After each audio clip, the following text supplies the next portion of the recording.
Our next chapter is focused on leveraging surveillance camera technology and data to drive real impact to the bottom line. Brock Week, CEO of Savi, will share his perspective on common pitfalls, benefits, best practices for fraud reduction, and the future opportunities camera technology can provide. Welcome, Brock. Pleasure speaking with you today. Let's get started. So cameras, let's talk a little bit about it. I mean, obviously cameras and surveillance has come a long way, and I think if you look at it, I read on your website, and I might get this wrong a little bit, but it says, Savi transform how you utilize video and POS to really help achieve, objectives to save time, and adding to the bottom line. And then I think I saw a quote somewhere that said like mind-blowing savings, right? Yeah. Tell me how that happens. How can a camera turn into really mind-blowing savings for a restaurant operator? Yeah, historically, most people thought of surveillance systems strictly kind of pigeonholed as an expensive insurance policy, if you will, right? When they went on, you were protected because you had the video evidence of what happened, or hopefully you could catch who had stolen something from you. But the future and what we believe the true power of cameras is they provide insight, right? If you're a multi-site operator and you're trying to understand what's going on inside those locations, specifically nowadays when travel is a little more restricted, it's extremely difficult. If you do have timely and accurate data, the data is really good, but all it does is answer the question behind the results you're achieving. It doesn't answer the question around how and why you're achieving those results. And utilizing the surveillance system and audio from in the store and your point of sale data, if that's married together and it's really easy to search those data points, you can spot outliers and trends. Maybe it's the average ticket value, right? Mm-hmm. If you took someone who's operating 50 stores as an example, there's probably a 20 to 30% variance between their high performing stores and their low performing stores. Well, what's the high performing store actually doing? Because the true insight comes when you understand a behavior, because you can replicate behaviors, right? You can't replicate data points, but you can replicate behaviors.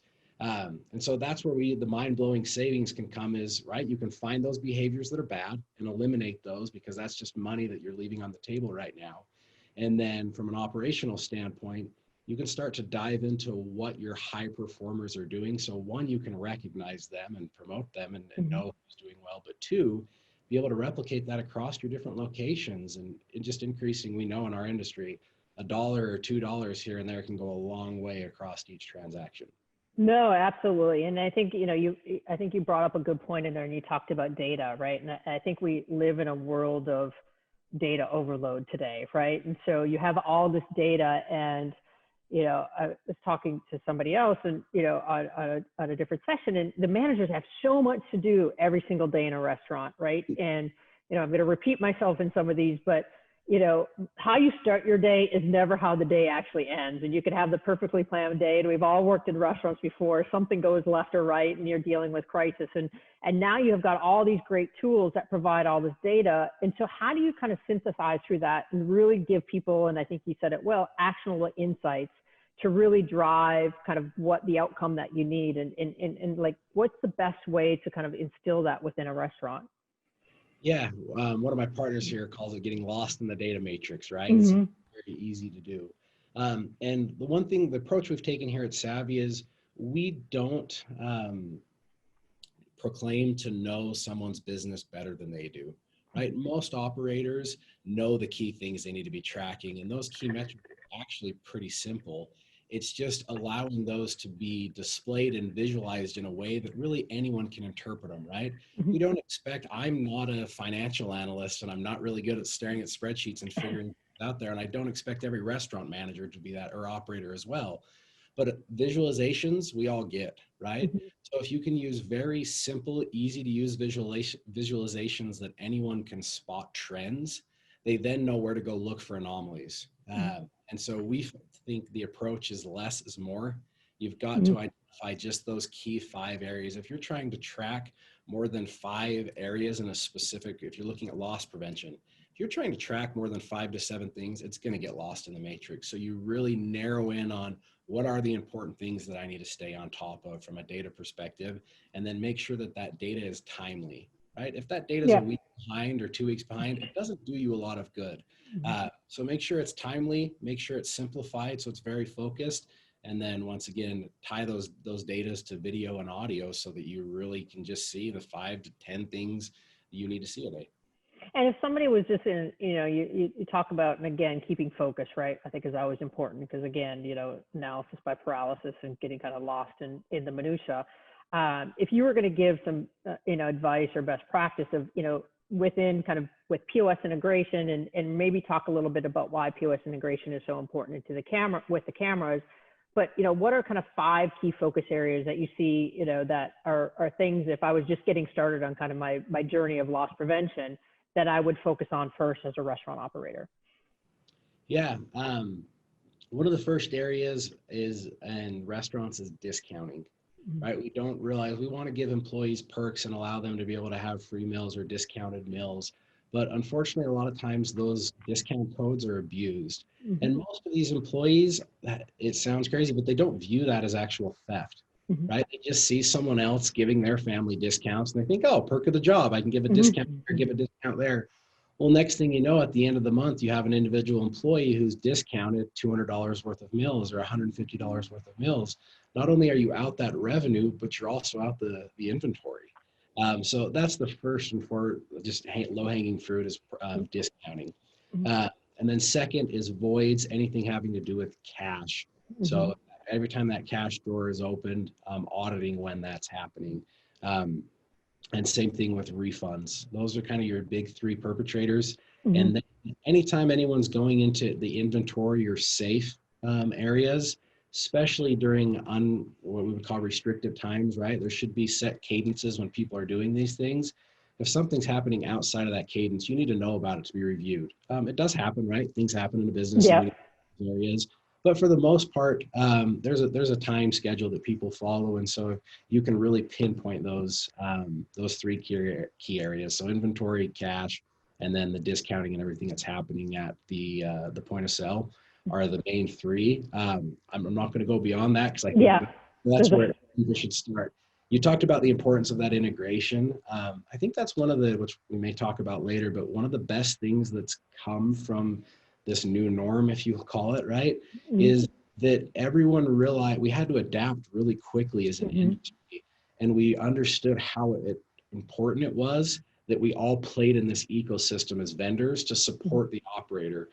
Sometimes people get caught living in their silos and trying to we all want to sell more and more, right, to an operator, but the reality is we need to support that operator and make it as seamless and frictionless for the different tools he's desired or he or she has chosen to use, that they all talk together in a nice way so that if you make a change over here, it'll automatically make that change over here.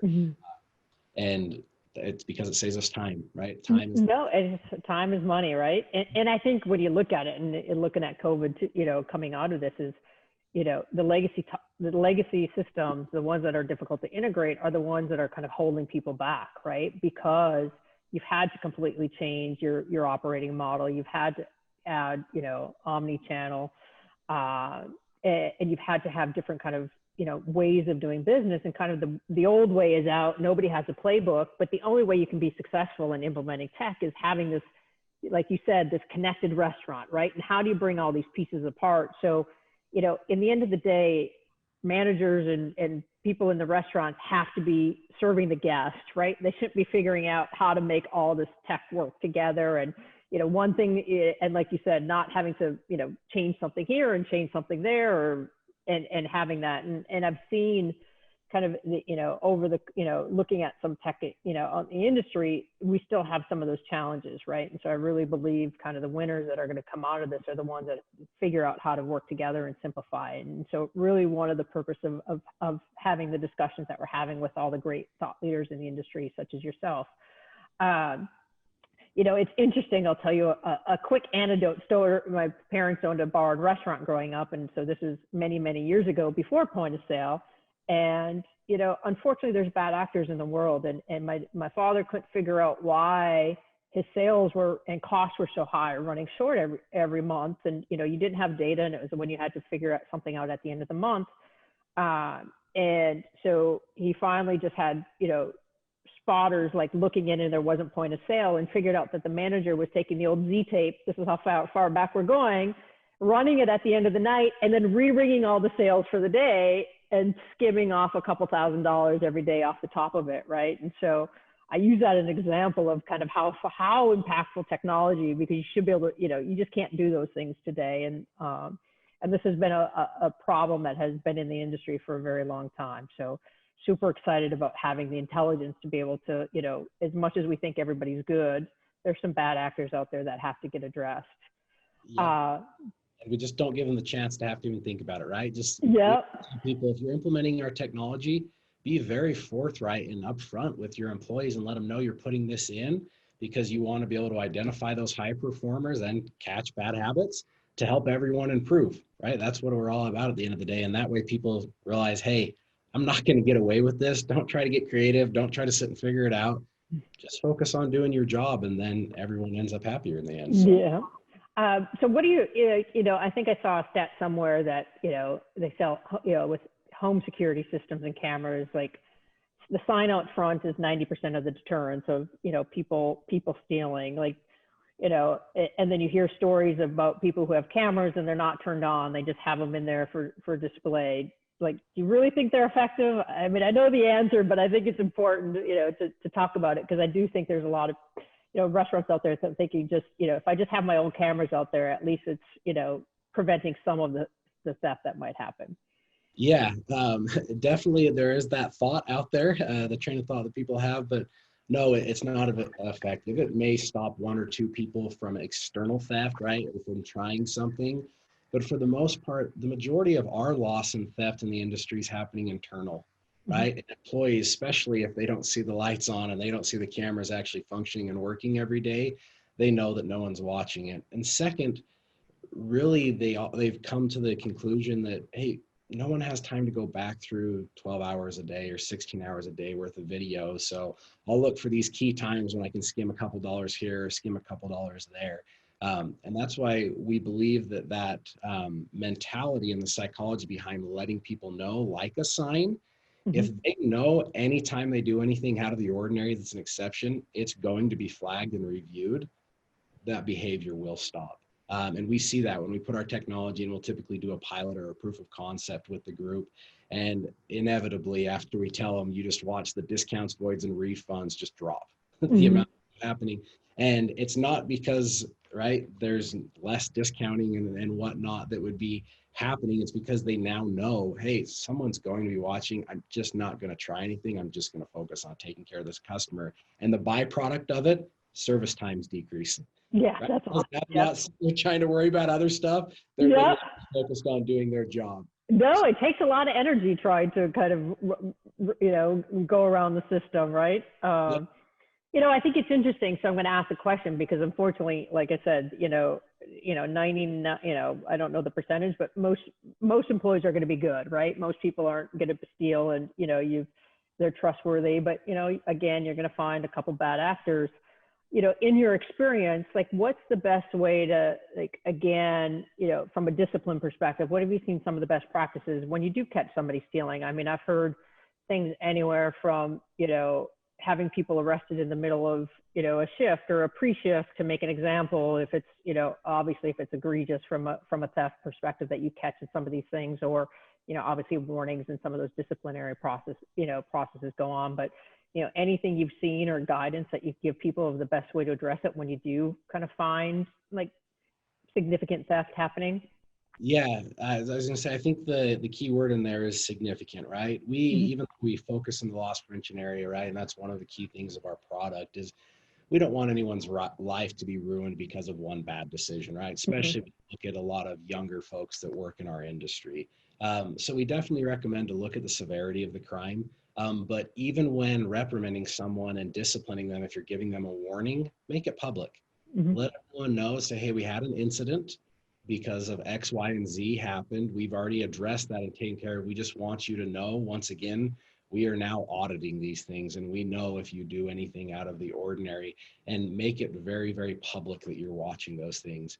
If it does get severe, and you're talking, significant amounts of money, like you explained to the manager at your father's bar, I definitely think trying to do that in a public yet discreet way that you don't affect your customers, right? Yeah, absolutely. But I think being very forthright with people, we found that by far the most effective is to make people, all of your employees, aware of what is happening.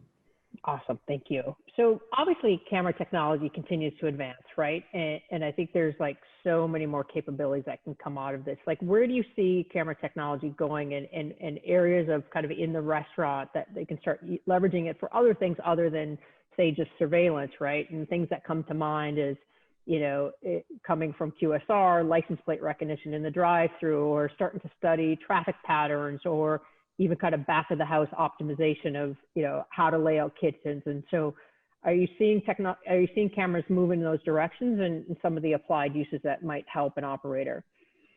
Yeah, no, absolutely. We think the next 5 years are going to be very exciting on the machine learning and artificial intelligence front. Because cameras are the richest form of data that you actually have out there. It's just been untapped to this point. But computing costs are decreasing rapidly, and the accuracy resolution of the video is increasing to where we've kind of hit that perfect inflection point where you can really start to analyze traffic trends, demographic trends, loyalty programs around license plates, et cetera, where I think you're going to see over the next 5 years them start to play a role not only in operational efficiency, as you mentioned in the kitchen, but guest loyalty and recognition, and allowing people to understand how much quicker they can get someone through a drive-through. I take a coffee chain. Coffee's a pretty habitual habit. So if you know you've got your drink in the morning and 3 days a week you're stopping at your favorite branch, right? They'll just know your vehicle pulled up. They'll know who you are. You can say, hey, yep, just the usual, and just drive right on through, grab that, stored your payment information, and you're off and going, right? Very frictionless experience. So we definitely envision that happening. And then inside the store, if you look from the fast casual perspective, as people are looking and trying to grow the footprint, well, what is the actual amount of guests spending time in your restaurant? How long an hour are they there? So you understand the real estate needs that you truly do have as you grow and expand. So it's getting every day. I'm actually shocked at how good the analytics are getting and how much data that I never thought would be possible in the next 10 years is already essentially there. It's getting really exciting. No, it's super exciting. And I think the like you said, I think the use cases are endless in this space, right? And you layer in some machine learning on top of that. It's going to be pretty powerful, right? And helping people make smarter decisions. And that's what we're trying to create is smarter tech to help operators do what they do best. And again, it's serving guests. If somebody's just, if I don't have any cameras and somebody wants to get started, like, what do you see as kind of the best approach for somebody to take if they're going to just start to, if they're going to engage with you guys or, somebody else in this space? What are some best practices? And then what do you see as some of the pitfalls that makes, implementations a little bit more challenging than they should be that people can avoid? Yeah, I think it's the age-old problem with technology is invest in something good up front. We're a software platform, right? So we can plug into any camera, but the data is only as good as if the camera is running, right? And there are so many affordable commercial grade cameras now. Don't go to a Best Buy or a Costco and buy one of those systems. They're going to look great on day one, but they're not made to last and withhold in the right? So they put in these systems, spend the money, spend the time to set them up, and then 6 months, a year and a half down the road, they've gone bad. So invest in a good quality system and take the time. There are a lot of security integrators out there who can provide you good quality cameras and support you to take care of the actual setup. And then you mentioned it earlier, but not just our product. That camera has to be smart. You don't have the time to go back and review all of these things. And if you're trying to take the time to manually match things up, the theft you may catch from manually matching things up, the amount of time you took to get there, right? We're stepping over dollars to pick up pennies. So make sure that it is a system that can integrate. And then lastly, that it's built for the future. I think we buy a lot of things that solve our problem now, but we don't think about what the future will hold if we had to change things. We've seen that, right, with COVID, where the legacy systems, like you talked about, right, they did a few things really well, but when someone had to change and adapt, it was really, really difficult and painful. So just make sure that the system takes care of your needs now, but how easy is it for you to make adjustments and changes? What's the actual maintenance cost of it long term? And how much time does it take you to show someone how to use it? Yeah. right? Need to make sure it's really simple and easy. And I think you brought up another good point is having people start thinking things as more software driven as opposed to the hardware, right? And so I remember, throughout my career, you have a lot of discussions about point of sale, and they always say, oh, that big, clunky thing, or that thing on the counter. And it's like, no, that's the term, like the point of sale is really the software behind it. And that's the important part, right? And think about how you can continue to kind of expand and develop capabilities of the software. So you're continuing to get the improvements, and hardware is going to have to be changed out over time. And, hopefully things like, phones and kind of consumer tech has made people more aware that the hardware doesn't last forever, and the software kind of outlives the hardware. You have to, you can't get 10 years out of your old POS terminal anymore because it's just not going to work, right? Yeah. And so I'm guessing kind of the same correlation with some of the old cameras out there. And so that's great advice. Brock, I really appreciate your time today. If people want to get in touch with you and Savi to kind of start this journey, what's the best way for them to connect? Yeah, you can go to our website, getsavvy.com, and it's SAVI. So getsavvy.com. There's plenty of contact information there, as well as just sales at getsavvy.com or get started at getsavvy.com. And one of our representatives will be in touch with you. Awesome. I really appreciate your time. Great conversation. And I look forward to continuing conversations over time. Yeah, great. Thanks, Kelly. Really enjoyed it. Thank you so much.